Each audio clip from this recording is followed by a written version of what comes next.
Now we're coming to the third part of our Module 7, in which we talk about the patterns of Old Testament history. And here we look at the prophets. And the prophets run generally from Isaiah through Malachi.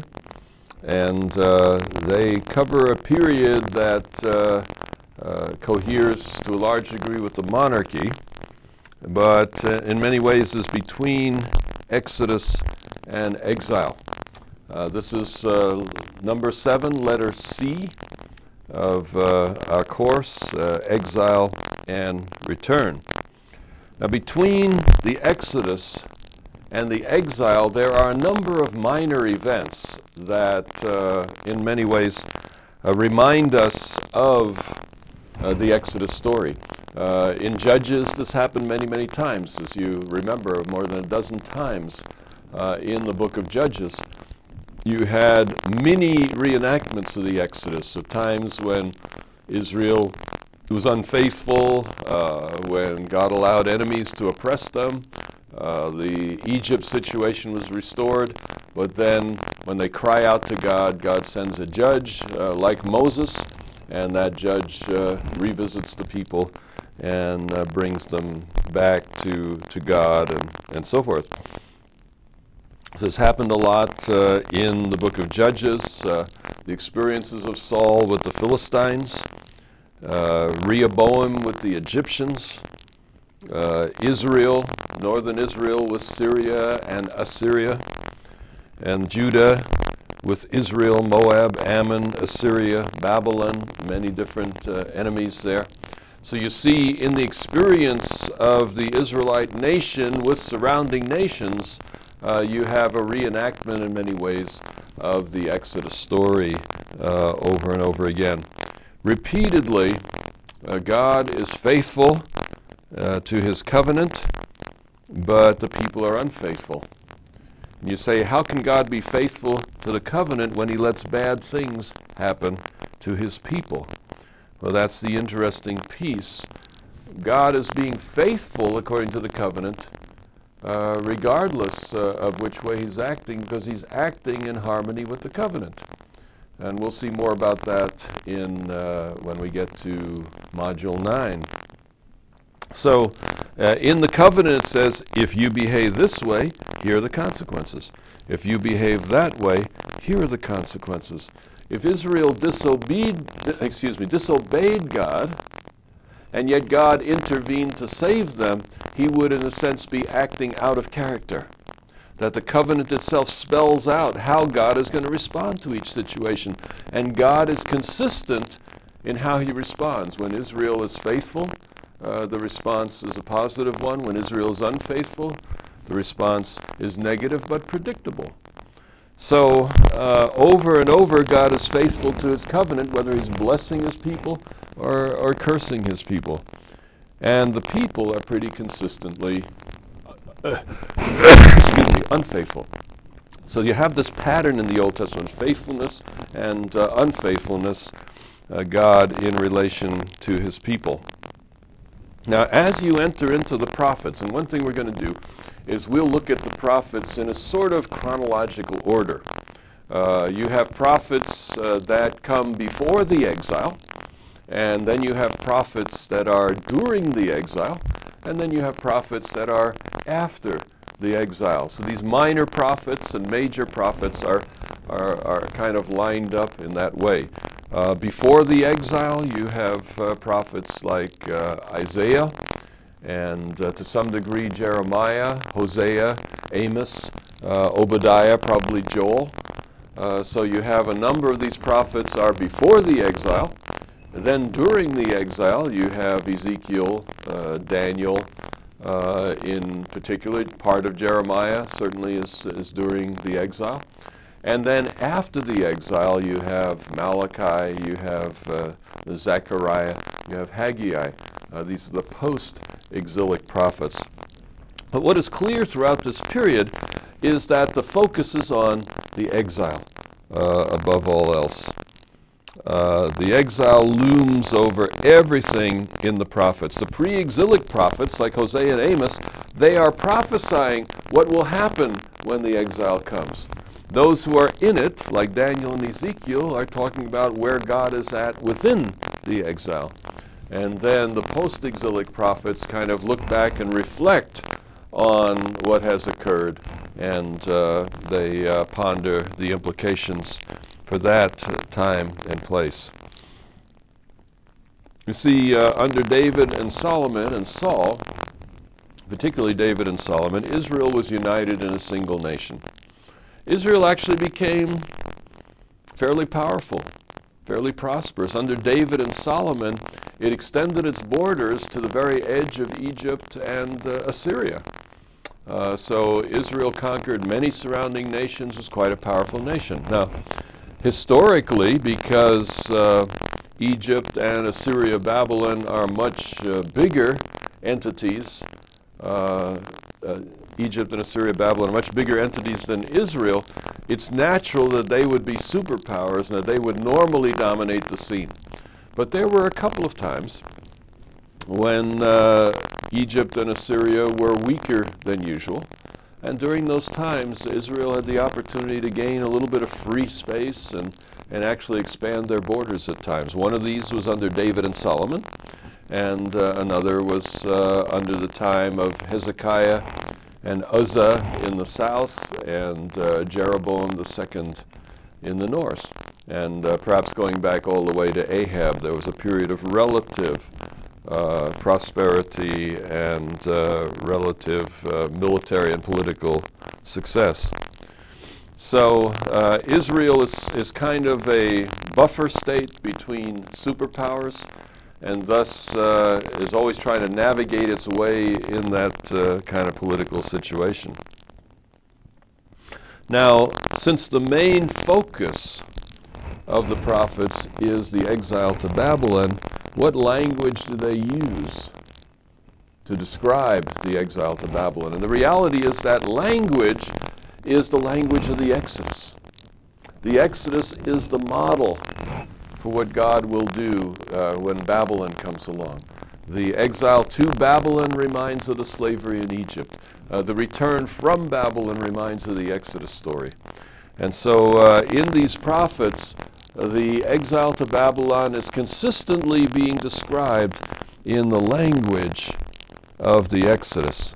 The exile pictured in terms of the Exodus. So for the prophets, when Israel goes to Babylon, God is going to repeat the Exodus all over again. And you can see the mercy of God in giving them clarity about the future that is coming, so that they won't be completely discouraged as to what God is doing. So let's begin with Hosea. And Hosea may be as early as 760 BC. And Hosea comes at the time when Israel and Judah are at the very height of their power and prosperity. The king in northern Israel, and as you're probably aware, after Solomon, Israel divided into northern and southern kingdom. The southern kingdom was primarily Judah, but also had elements of Simeon and Levi and perhaps a bit of Benjamin as well. And so that's the southern kingdom. And then you have the northern kingdom, often called the 10 tribes. And those are the tribes that live to the north. And in many ways, the environment was a bit different in those places. And they naturally tended to gravitate to a slightly different track than Judah. But during the time of Hosea, both northern and southern kingdoms were quite prosperous and were at the widest extent that they were at during this dual monarchy period. Hosea, he is going to the northern kingdom, and if I'm not mistaken, Amos focuses more on the southern kingdom. Anyway, a crucial text that I want you to focus on is Hosea 2 in verses 8 through 15. And what I'm going to be doing in this lecture is not looking at all the texts that we could look at. but simply some selected sample texts. And I'm not going to take the time to read those texts. I'm going to ask you to stop the video, read those texts before we discuss each one of them in order to save a bit of time. Hosea chapter 2, verses 8 to 15 is God speaking to Israel, and he's talking about their prosperity. Things are going real well. The crops are coming in, and of course in an agricultural society, if you have a surplus of crops, you can trade them or sell them and make money on that. And so when there's abundance of food, not only are people healthy and happy, but they often can be more prosperous as well, can buy some of the material things of this world. So here's the picture. Israel is prosperous. Jeroboam II reaping some of the positive consequences of the reforms that occurred after Ahab. And but by now people are forgetting Yahweh once again. And so he says, I gave you wine, grain, oil, bread, all the good things of life, and you acted as if you had done it yourself or if some other gods had done it for you. And so what God proposes is he wants to bring Israel back to himself. And there's an interesting way that this is described in chapter 2 of Hosea. And please stop the video for a moment and go back to verse 8 and read this whole section, 8 through 15. And then we'll focus in on 14 and 15. Verse 14, therefore I am now going to allure her. I will lead her into the desert and speak tenderly to her. Now this leading into the desert, does that remind you of anything? When earlier did God lead Israel into the desert? The Exodus. So here the Exodus is in mind. Hosea is looking into the future. He's recognizing, as God is speaking here, he's recognizing that Israel is not within God's grace right now. It's not within his favor. But that God at a future time will redo the Exodus. And that when he redoes the Exodus, Israel will return to him. And it was in the wilderness that God and Israel developed their relationship. Verse 15, there I will give her back her vineyards, and will make the valley of Achor a door of hope. Then she will sing as in the days of her youth, as in the day when she came up out of Egypt. The main focus of all the prophets is the exile. Israel would go away from their land, would go to Babylon. Some talk about 70 years, some don't mention it. But they're looking forward to a time when Israel will go into captivity, but that God has a positive purpose in that captivity, in that it will bring them back to him. So the exile is clearly pictured in terms of the Exodus. Israel is the wife of God. She's become unfaithful in the context of Hosea, and so God intends to divorce her, but he will not do so forever. Instead, he will take her back. He'll renew his courtship. He'll take her to the place where they fell in love the first time. You know, counselors say it's not a bad thing if you want to restore a marriage. Go to some of the places that you went to when you were dating. Review some of those early scenes. Remember the early affections that you had for each other. And in that process, you will restore a relationship that was broken and lost. So God's plan is a new wilderness experience, and that is the exile in Babylon. Did they literally go into the wilderness? Not really. The actual path of the captivity was probably along the Fertile Crescent all the way around. But the wilderness becomes a metaphor of the place where God originally fell in love with Israel. And that metaphor of spiritual return to God is grounded in the literal terms of the Exodus. So we come to this spiritualizing of the type here, that the literal actions of the Exodus now are more and more seen as spiritual realities in the return from Babylon. Let's turn to Micah, who was a Judean contemporary of Hosea. And I'd like you to turn to Micah chapter 7, verses 15 and through 20. Micah 7, verses 15 to 20. Please pause the video and read those verses carefully, and then I'll talk about them briefly. Once again here, the language is clearly the language of a new Exodus. You have abundant language here which reminds of Exodus 14, Exodus 15. But notice particularly the special thing about this, the spiritualizing of the type. Here the Exodus story becomes a lesson of what God will do spiritually for them in the exile. You have all the language of Egyptians drowning in the sea, of the sea saving the Israelites from their enemies. And it talks about them going down in the depths of the sea. And then it talks about God forgiving their sins. And God will take their sins and put them at the bottom of the sea. The importance of the Exodus story for the Israelites is that the Egyptians who were persecuting them went down into the sea. And what went down there didn't come back up. They did not return. And so God is saying, likewise, when I restore my relationship with you, when you go to Babylon, I will put your sins down at the bottom of the sea. What goes down to the bottom of the sea doesn't come back up.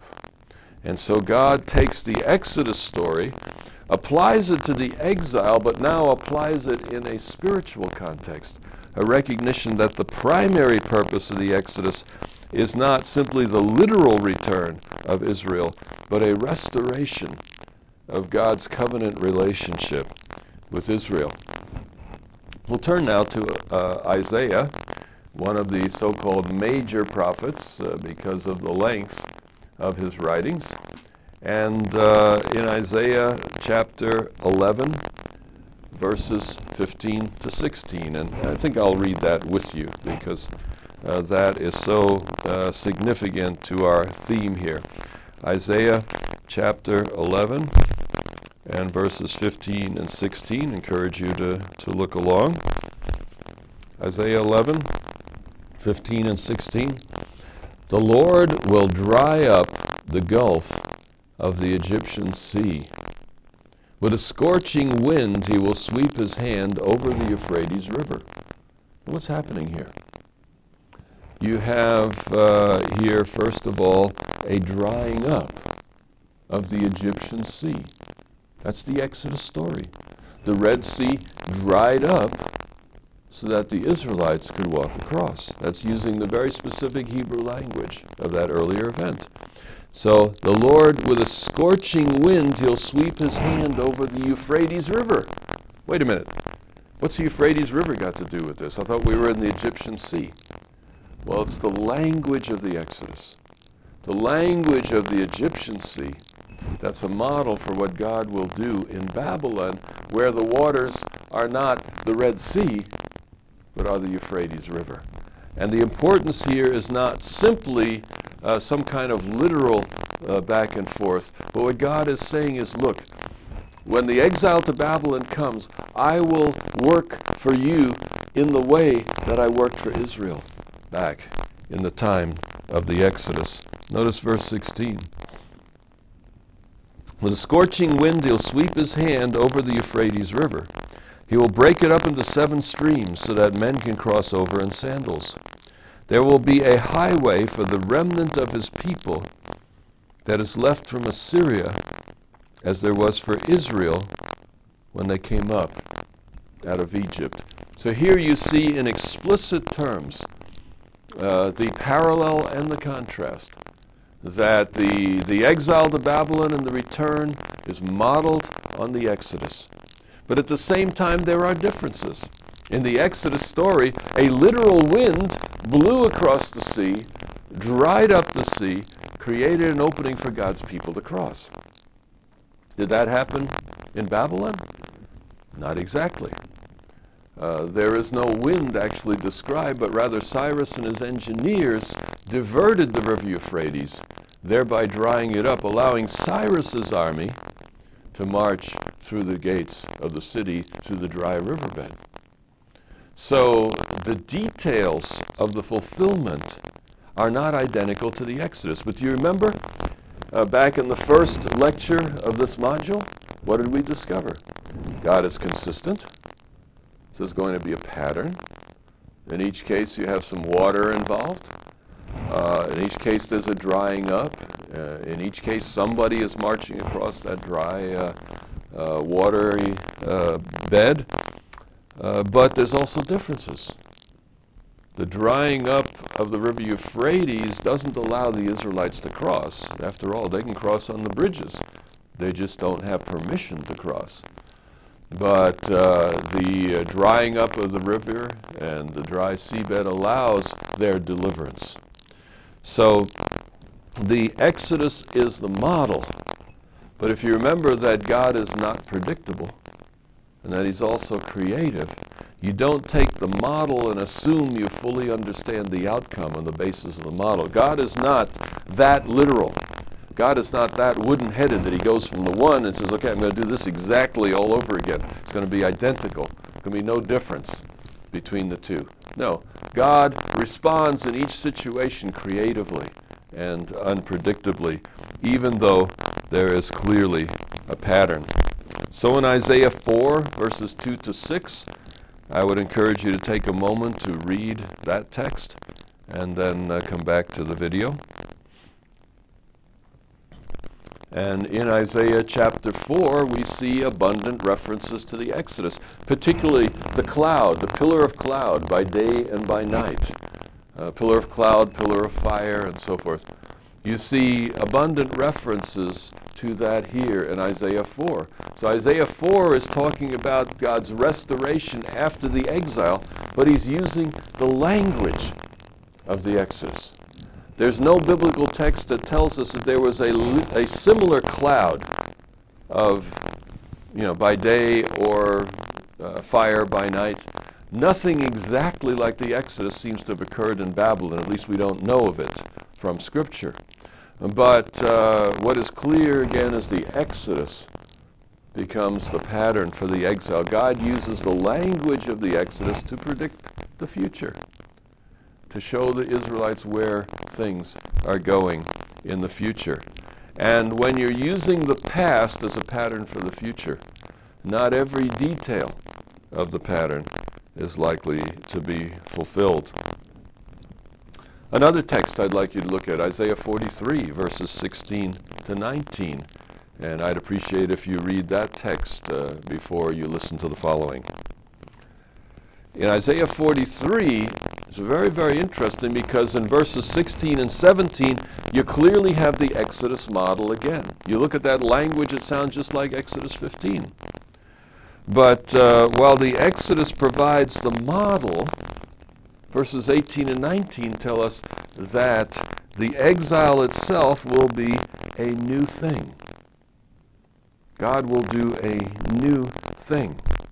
The past provides the language of the future, but the future actually transcends the past. It goes beyond the language of the past. And the reality, of course, is we can't understand anything except in terms of our past. We all, our language, our whole understanding is grounded in our past experience as children, as teenagers, as adults, and so forth. So the entire past experience of Israel becomes material from which God can draw language to describe what the future will be like. Clearly that's occurring in the Messianic prophecies, where it says that the Messiah will be a prophet like Moses, a king like David, a priest like Aaron or Melchizedek. God is using the language of the past. He's using language and models that they're familiar with to describe what he will do in the future. Is Jesus exactly like Moses or David? No. In many ways he is not. But these characters provide models, if you will, by which God describes the future. Now take Isaiah 65 and read verses 17 through 19, if you would. Just pause the video and do that, please. What it says is that the return from Babylon will be so great, so marvelous, that the Exodus isn't big enough for that. When God brings them back from Babylon, he's going to do an action even bigger than the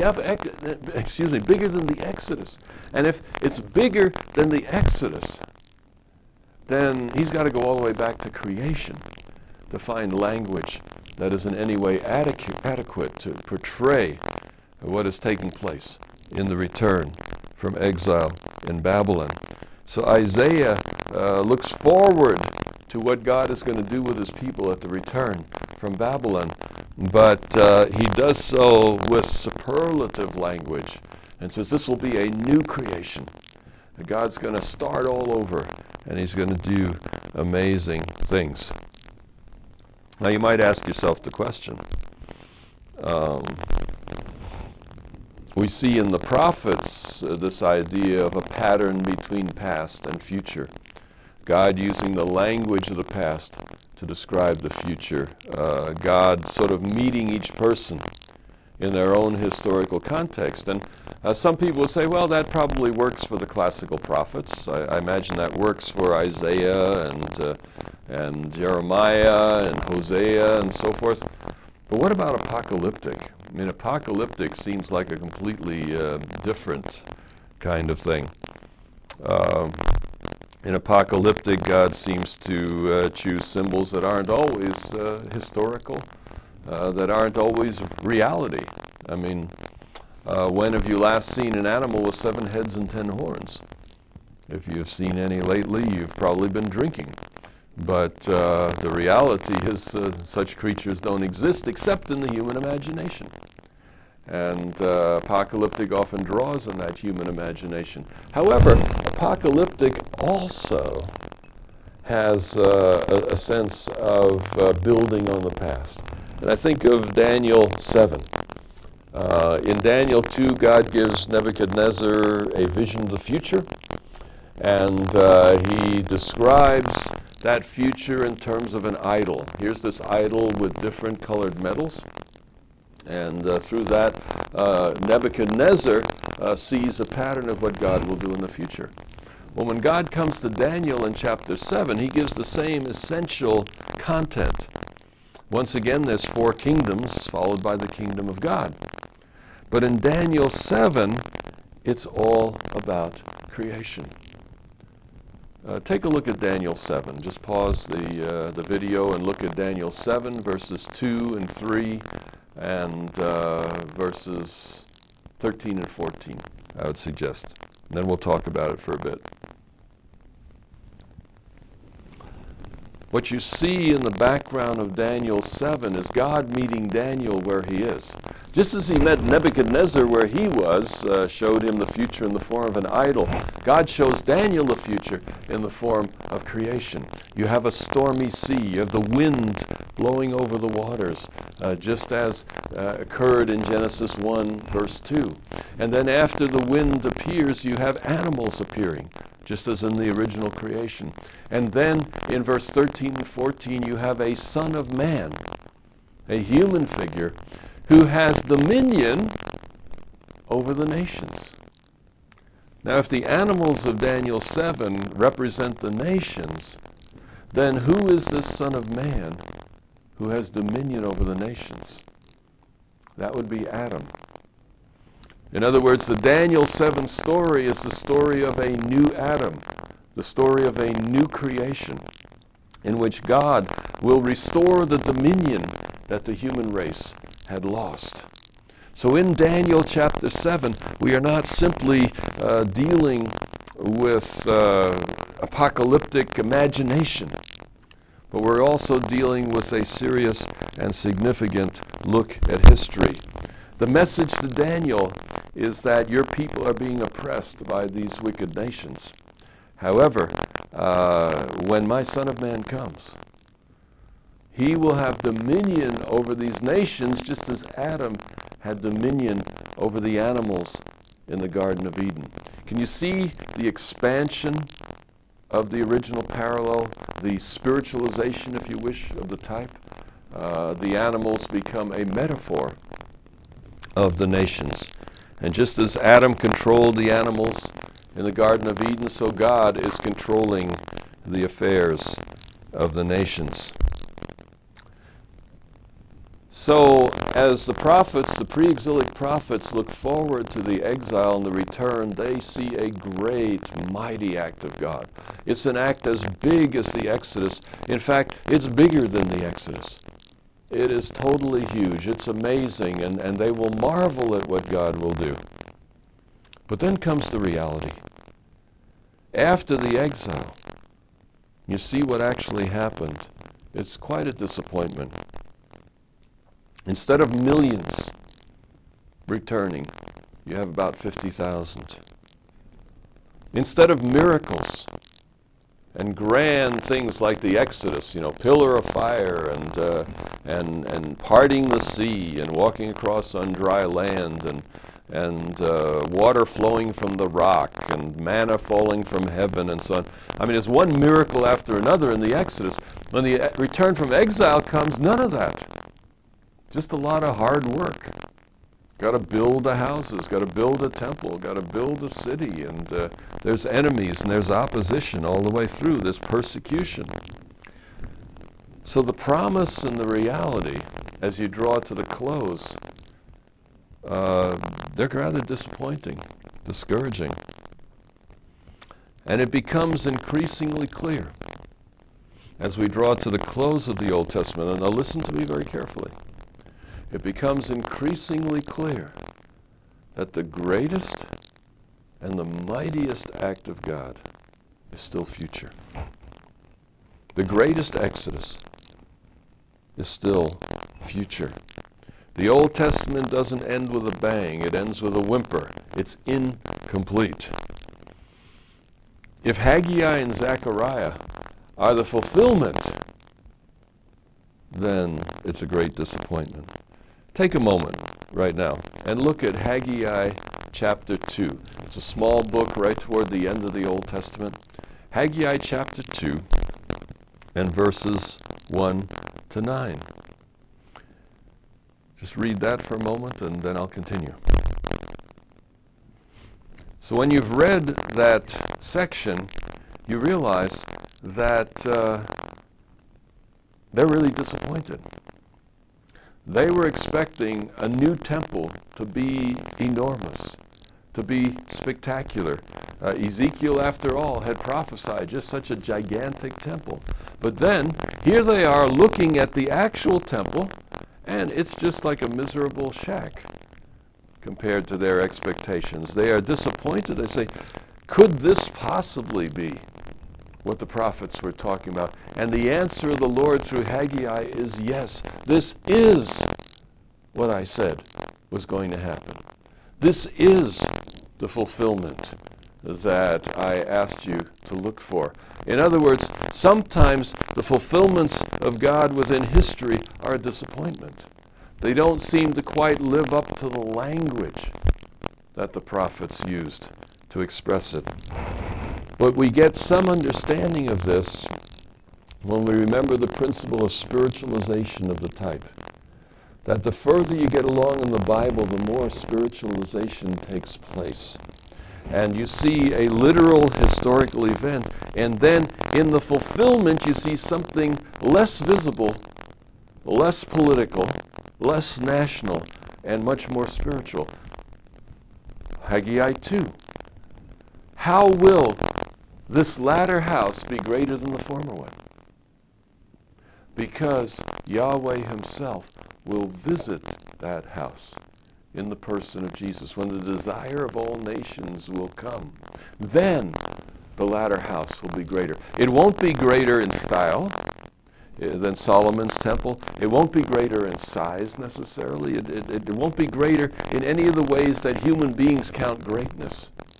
But it will be greater in the spiritual sense, in that there will be a human being walking on this earth who is genuinely following God, who is genuinely in covenant relationship with God, who is obedient as Israel was supposed to be obedient. This Messiah figure will be the king that is truly faithful, will be what Israel was truly intended to be. And because of that, this latter temple will be greater than the former temple. That the Shekinah glory of God will return to the temple, housed in the body of a human being. Zechariah 9, verses 9 and 10. Take a moment and read that text as well. When you finish that text, can you really blame the Jews for thinking the Messiah might be a little more spectacular than Jesus actually was? You see, when the Old Testament talks about Messiah, it talks about a king like David, a king who would conquer all the enemies, who would bring peace on every side. And Solomon, his very name, means peace. So with the spiritualizing of the type, however, the fulfillment tends to come more to the eyes of faith than to the eyes of reality. The return from exile wasn't nearly as spectacular as the Exodus in terms of political realities. But in terms of the spiritual outcome, the arrival of Jesus is the climax. In fact, Jesus becomes, for the New Testament, the single great mighty act of God. Remember I said to you, the disappointments of the return from the exile bring to the people the conviction that the greatest, mightiest act of God is yet future. And that is what the New Testament is all about. You see, we've done this survey of the Old Testament to make it clear that in a real sense, the New Testament is necessary in order to complete the Old. The Old Testament's an unfinished book. It's an incomplete book. It ends with a whimper rather than with a bang. But when we come to the end of the Old Testament, we are pointed forward to something bigger that is yet to come. And according to the New Testament, that bigger thing is Jesus Christ. Something outside of the Old Testament is necessary to complete it. After all, there had to be the conviction that this wasn't the best that God could do. And that's definitely the impression that you get from the close of the Old Testament. This couldn't possibly be the best that God could do. This couldn't be the blessing for all the nations that God promised to Abraham. This couldn't be the spectacular new Exodus that God had in mind. This couldn't possibly be the new creation that totally transforms everything. The Old Testament is unfinished and incomplete. And I believe that the New Testament is the natural heir of the Old. We will see as we move into Module 8 how the New Testament draws on the characters, the stories, the people, the places of the Old Testament, and draws from them spiritual analogies and applies them in Jesus Christ. As we close this lecture, I want to make a couple of points. You've kind of heard the conclusion, but let me just share a couple of other things that I think we need to point out at this time in order to be ready for Module 8, which is soon to come. One of these is the fact that there's a lot of this typology that the New Testament uses already going on inside the Old Testament. In other words, within the Old Testament, you see prophets taking earlier events, using them as models for what God is doing right now or what God will do in the future. You saw Daniel 7, how the creation story becomes a model for this vision of the nations to come. You've seen the Exodus and how it built on the creation, for example. So this typological idea is really the hermeneutical root for how the New Testament functions. The New Testament reads the Old Testament in the way that the Old Testament read itself. A couple of examples of this would be Joshua and Josiah, both of which are clearly described as new Moses figures. Now I'd like you to pause at this moment and go back to Module 7, and there you will see a document, and let me see if I can come up with, I have a picture of Module 7 here, and the name of that document I am not seeing. But let me tell you what it is about, and I will certainly go back and make sure that that is there by the time you see this video. But the document I have in mind is a document about typologies within the Old Testament itself. That you have typology of Joshua. He is described as a new Moses. He follows the pattern of Moses. Josiah is a new Moses, and he follows that pattern. He's described in the language of how Moses functioned. So you see figures coming along that are modeled on earlier figures. This is not something that Western scholars are making up when they come to this material, but it's rather comes from careful comparison of the Hebrew text between these characters. And one evidence for that is Hezekiah. In many ways, Hezekiah is a reformer. He restores the law of Moses. He restores obedience to the covenant and so forth. So you could argue that Hezekiah is a new Moses, that he plays a Moses-like role within the context of the Old Testament. But the language of Moses is not applied to Hezekiah. The handout, the PDF handout that should be there on your website will help explain that, how typology works within the Old Testament itself.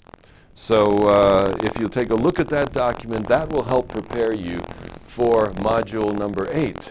When we take a look at Jesus as the ultimate fulfillment of Old Testament history, it will begin to make sense when you see how Hebrews connected these things. One other thing that I'd like to mention is that as we worked through Module 7, we made frequent reference to the fact that the three relationships at creation become a model for repeated promises of God later on. The three relationships of the creation are the focus of the fall and the breaking of those relationships. But then the three promises to Abraham, they restore the three relationships that were broken. You have a promise related to God. You have a promise related to stewardship over the earth. You have a promise related to how human beings relate to each other. And we saw that particularly in 7a, the part on the Pentateuch. The interesting thing is when you get to the prophets make sense when you realize it's all about the exile. And the exile modeled on the Exodus. The exile is also modeled on Abraham in this sense. You go to Ezekiel 36. You go to Isaiah 11. You go to Micah 4 and other prophetic passages. And they're all modeled on these three relationships.